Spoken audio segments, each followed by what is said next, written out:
Hello दोस्तों, कैसे हैं आप? सभी को मेरा नमस्कार। तो आज हम बात करेंगे ऐसी दो माताओं की जिनके बिना मनुष्य का जीवन कुछ भी नहीं है। और आखिर दोनों माताओं में लड़ाई क्यों हुई? तो दोस्तों चलिए बात करते हैं दोनों माताओं के बारे में। पहली माता भाग्य माता यानी कि बेमाता, और दूसरी माता बुद्धि माता यानी कि सरस्वती माता। तो एक बार क्या होता है कि दोनों में आपस में बहस छिड़ जाती है, बेमाता और बुद्धि माता में।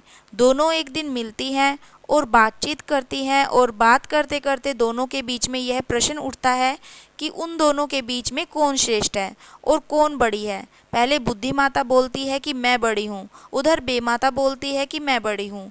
अब दोनों काफ़ी देर तक बहस करने के बाद लड़ना आरंभ कर देती हैं, और दोनों ही अपने आप को बड़ी व श्रेष्ठ बताने के लिए तर्क वितर्क करने लगती है। तो इस बात पर बेमाता बोलती है कि मैं बड़ी हूँ, मैं सबका भाग्य लिखती हूँ। अगर मैं भाग्य नहीं लिखूंगी तो मनुष्य अधूरा रह जाएगा, वह किसी का अच्छा ही नहीं होगा। तो वहीं बुद्धि माता बोलती है कि तुम चाहे कितना भी भाग्य लिख दो, अगर मेरा साथ नहीं होगा तो मनुष्य भाग्य में आए हुए को भी खो देगा। तो बेमाता कहती है कि चलो एक काम करते हैं, हम दोनों अपनी अपनी बातों को सिद्ध करने के लिए कुछ प्रमाण करते हैं। तो इस प्रकार दोनों माताएं धरती पर चली जाती हैं, और वहाँ पर उन्हें गडरिया दिखाई देता है जो कि भेड़ बकरी चरा रहा होता है। वह उस गडरिये को देखकर कहती है, तो पहले बुद्धि माता कहती है कि तुम अपने आप को ज़्यादा बड़ा मानती हो ना, तो यदि तुम बिना मेरे सहारे के इस गडरिये को राजा बना दोगी तो मैं तुम्हें मान जाऊंगी। तो इस पर बेमाता बोलती है कि यह तो मेरे लिए बहुत आसान है, मैं इस गडरिये को अभी राजा बना देती हूँ, लेकिन मुझे इसके लिए 1 महीने का समय चाहिए। बुद्धि देवी कहती है कि ठीक है, तुम्हें 1 महीने का समय दिया। तो इस प्रकार बुद्धि माता वहाँ से चली जाती है, और बेमाता अपने काम पर लग जाती है। और बेमाता सोचती है कि किस प्रकार से इस गडरिये को मैं एक राजा बना दूं। तो बेमाता को एक उपाय सूझता है। बेमाता एक बहुत ही सुंदर व मूल्यवान जुतियों का जोड़ा बनाती है और उसे गडरिये के रास्ते में रख देती है, ये सोचकर कि जब वह गडरिया यहाँ से निकलेगा और इन जुतियों को देखेगा तो इनको बेचकर उसे अच्छे पैसे मिल जाएंगे। इस तरह से मैं इसकी सहायता करूंगी, वह इसके पास इतना धन हो जाएगा कि वह राजा बन जाएगा। लेकिन बेमाता का सोचना बिल्कुल गलत था, क्योंकि बुद्धि जो साथ नहीं थी, इसलिए गडरिये के पास अब इतनी बुद्धि नहीं थी कि वह इन जुतियों को बेचकर इनसे पैसे कमा ले। वह मूर्ख जुतियों के जोड़े को पहनकर फिर से बकरी चराने लग जाता है। इस पर बेमाता परेशान हो जाती है और सोचती है कि अरे मूर्ख, तू इन जुतियों से अच्छा खासा पैसा कमा सकता था, पर तू तो इनको पहनकर बकरियां चराने लग गया। बेमाता सोचती है कि मुझे कुछ ऐसा करना होगा, किसी तरह से अगर किसी व्यापारी को इसके पास भेज दूं तो ये उन जुतियों का जोड़ा उस व्यापारी को दे देगा, वह पैसे कमा लेगा। तो बेमाता अपनी चाल से उस गडरिये के पास व्यापारी को भेज देती है। व्यापारी गडरिये के पास पहुंचता है और देखता है कि वह एक गडरिया होकर इतनी महंगी जुत्ती पहनकर बकरी चरा रहा होता है। अब क्योंकि व्यापारी को तो पता था कि ये जुत्ती बहुत ही महंगी है, तो वह उस गडरिये से कहता है कि भाई एक काम कर, ये जुत्तियों का जोड़ा मुझे बेच दे, उसके बदले तुम्हें जो भी दाम चाहिए मैं तुम्हें दे दूंगा। तो गडरिये के पास बुद्धि नहीं होती है, तो वह कहता है कि ठीक है, मुझे 2 मन चने दे दो और यह जुतियों का जोड़ा ले लो।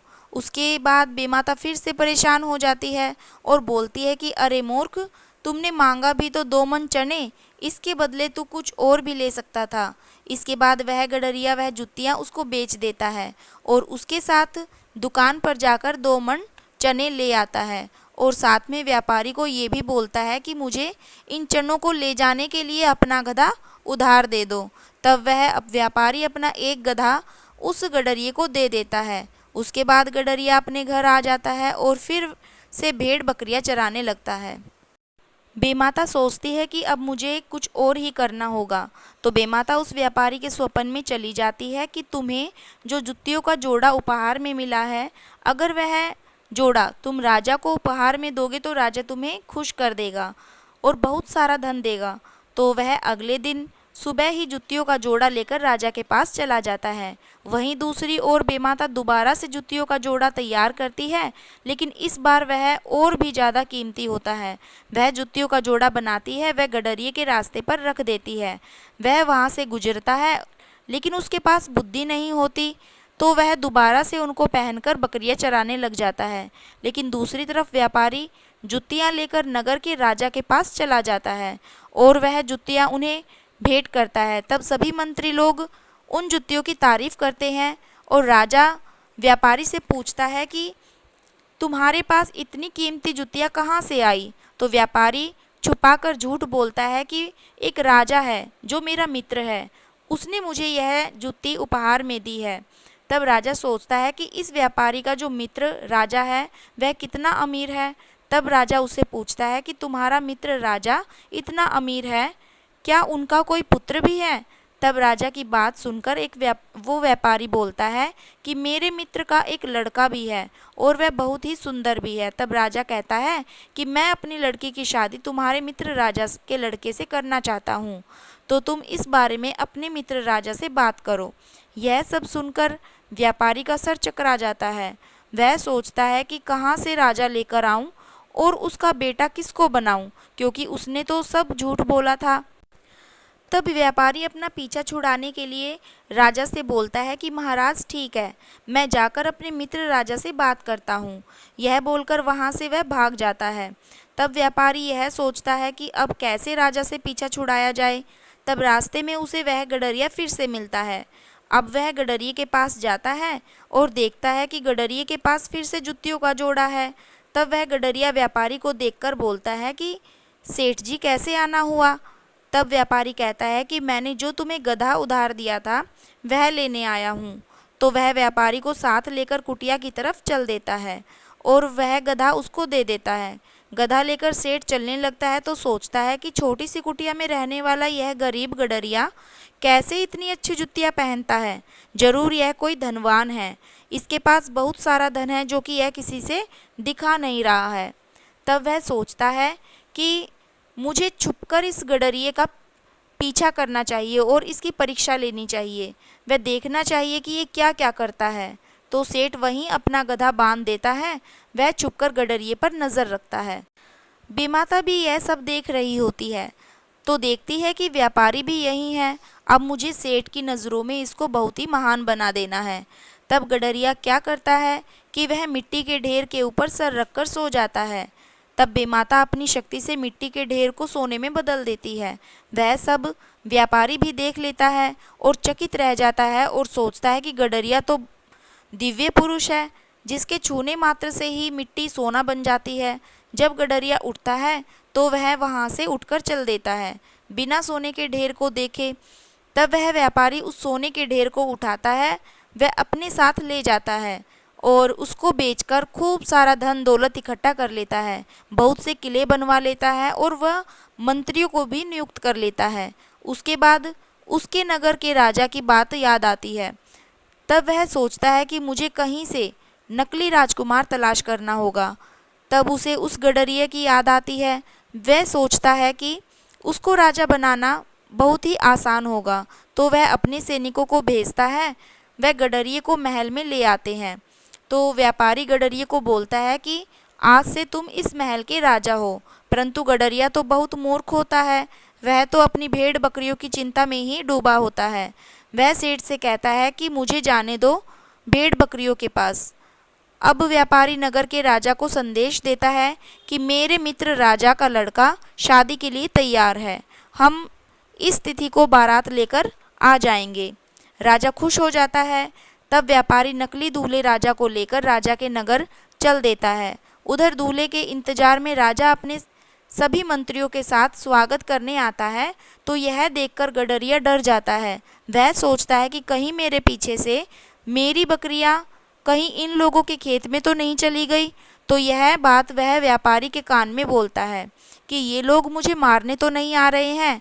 तब राजा यह देख लेता है और कहता है कि हमारे दामाद आपके कान में क्या बोल रहे हैं?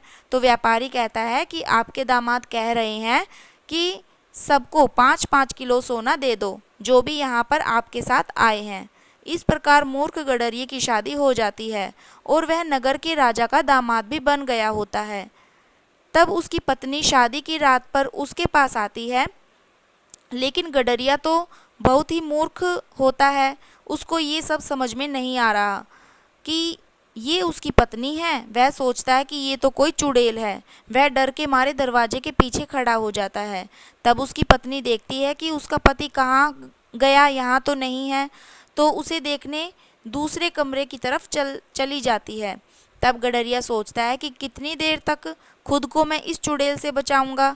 तब वह डर के मारे भागने लगता है और छत पर चला जाता है, और उसकी जो पत्नी थी वो भी पीछे पीछे चली जाती है। वह सोचता है कि वह तो यहाँ भी आ गई है। वह छत पर भागता है। वह पीछे नदी होती है, वह नदी में छलांग लगा देता है। वह खुद की जान ले लेता है। इस प्रकार बेमाता अपना माथा पीटती है कि उसके भाग्य में मैंने इतना पैसा लिखा, नगर का राजा बनाया, एक अच्छी राजकुमारी भी दिलाई, परंतु बुद्धि न होने के कारण वह अपनी जान तक दे बैठा। तो अब बुद्धि माता बेमाता के पास आती है और हंसने लगती है और ताना मारती है कि देखो, तुमने तो उसके भाग्य में कितना कुछ लिखा था, लेकिन मेरा साथ ना होने के कारण उसने सब कुछ गंवा दिया, यहाँ तक कि उसने अपने प्राण भी गंवा दिए।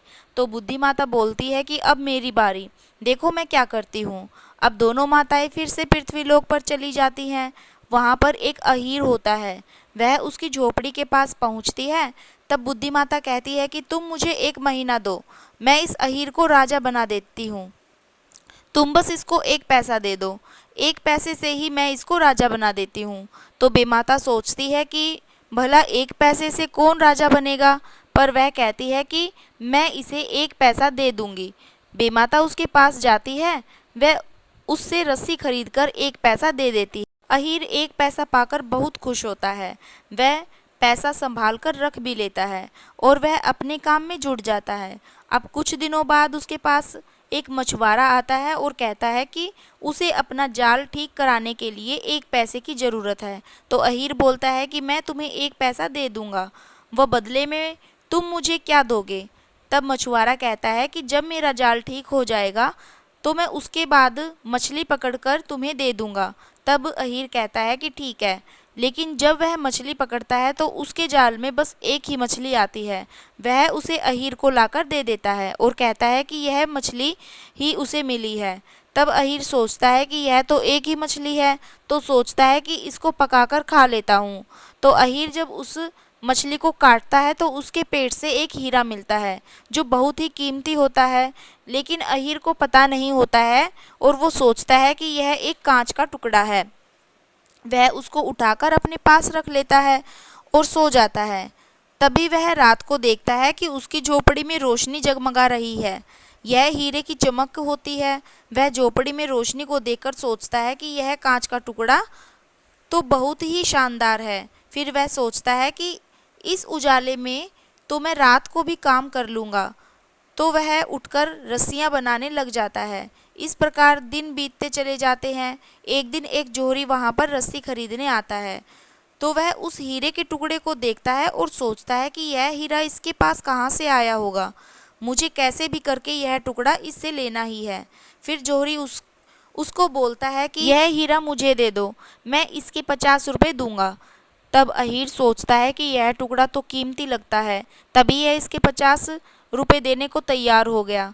तब वह जोहरी उसके दाम और भी बढ़ा देता है और ऐसा करते करते 1000 रुपये में वह हीरा उस जोहरी को दे देता है। अब वह उन पैसों से सिल्क के कपड़ों का व्यापार शुरू कर देता है। अहीर का शहर में अच्छा नाम होने लगता है। वह जल्द ही शहर का बड़ा व्यापारी भी बन जाता है। उन पैसे से मेहनत करके बहुत अमीर बन जाता है। वह आसपास के शहरों में उसका नाम होने लगता है। एक बार उसके पास किसी राजा की लड़की की शादी का प्रस्ताव आता है, तो वह अहीर राजा की लड़की से शादी कर लेता है। और राजा को कोई लड़का नहीं होता है, तो राजा कहता है कि मेरी मृत्यु के बाद यह अहीर ही नगर का राजा बनेगा। राजा की मृत्यु के बाद अहीर शहर का राजा बन जाता है। वह बहुत सालों तक राजा बना रहता है, अपनी प्रजा का अच्छे से ख्याल रखता है। इसके साथ ही बहुत सारा धन इकट्ठा करके अपना भाग्य भी सुधार लेता है। तो दोस्तों, आपने देखा कि यहाँ पर कि बुद्धि माता व भाग्य माता, इन दोनों में से बड़ा कौन है। आपको कहानी से पता चल गया होगा कि भाग्य माता यानी कि बेमाता भाग्य में कुछ भी लिख दे। अगर हमारे पास बुद्धि नहीं है तो भाग्य में जो होता है उससे भी हम अपना हाथ धो बैठते हैं। तो ये कहानी आप सबको कैसी लगी प्लीज़ हमें कमेंट बॉक्स में बताइएगा। साथ ही वीडियो को लाइक शेयर करना ना भूलें। तो जल्द ही मिलते हैं नई ऐसी ही कथा के साथ। तब तक के लिए सभी को मेरा राधे राधे, जय श्री कृष्ण।